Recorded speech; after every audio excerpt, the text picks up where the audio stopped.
डनकाशी news channel, सच है तो बोलेगा। सोनभद्र के रॉबर्ट्सगंज विधानसभा क्षेत्र के पपड़ा हवा और पलहारी गांव में प्रस्तावित औद्योगिक परियोजना के विरोध में गुरुवार को बड़ी संख्या में आदिवासी महिला पुरुष सड़क पर उतर आए। किसान नौजवान संघर्ष मोर्चा के संयोजक संदीप मिश्रा के नेतृत्व में ग्रामीणों ने प्रदर्शन कर कंपनी स्थापना का विरोध जताया और इसे क्षेत्र के पर्यावरण, जल, जंगल और जमीन के लिए गंभीर खतरा बताया। प्रदर्शन के दौरान ग्रामीणों ने कहा कि किसी भी कीमत पर गांव में उद्योग स्थापित नहीं होने दिया जाएगा। बीडीसी सदस्य बिंदु अगरिया ने कहा कि सोनभद्र का यह इलाका स्वच्छ पर्यावरण और प्राकृतिक संसाधनों के लिए जाना जाता है। उनका कहना था कि यहाँ की शुद्ध हवा और प्राकृतिक वातावरण लोगों को स्वस्थ जीवन प्रदान करता है।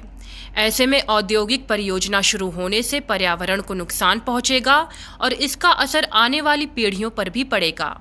वहीं ग्रामीण नेता रामबहाल खरवार ने कहा कि चाहे कितनी भी बड़ी लड़ाई लड़नी पड़े, लेकिन गांव में कंपनी नहीं लगने दी जाएगी। उन्होंने आरोप लगाया कि उद्योगों के विस्तार से आदिवासियों की जमीन और प्राकृतिक संसाधनों पर संकट खड़ा हो जाएगा। प्रदर्शनकारियों ने कंपनियों द्वारा रोजगार देने के दावों पर भी सवाल उठाए।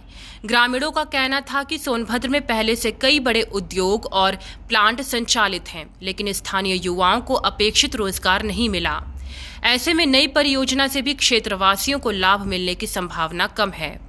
किसान नौजवान संघर्ष मोर्चा के संयोजक संदीप मिश्रा ने कहा कि यह लड़ाई आदिवासियों के अधिकारों, जल, जंगल और जमीन की रक्षा की लड़ाई है। उन्होंने आरोप लगाया कि विकास के नाम पर मूल निवासियों के हितों की अनदेखी की जा रही है। उनका कहना था कि यदि ग्रामीणों और आदिवासी समुदाय की सहमति के बिना कंपनी स्थापना की प्रक्रिया आगे बढ़ाई गई तो व्यापक जन आंदोलन किया जाएगा।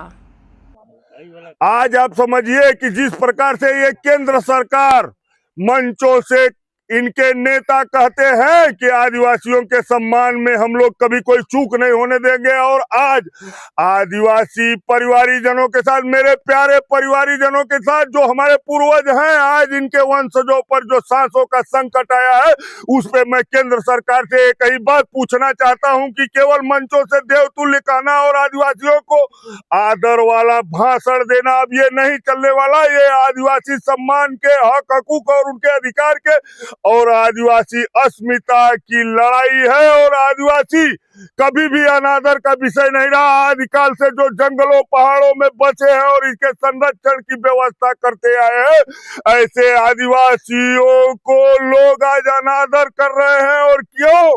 क्योंकि उनके सरकारी सहयोगी स्वार्थी सेठों को फायदा पहुंच सके। ऐसी सरकार से मैं एक ही बात कहना चाहता हूँ, पूर्वांचल की खबरों से जुड़े रहने के लिए आज ही सब्सक्राइब करें हमारा YouTube चैनल डनकाशी, और हाँ, लेटेस्ट अपडेट्स के लिए बेल आइकन को प्रेस करना ना भूलें।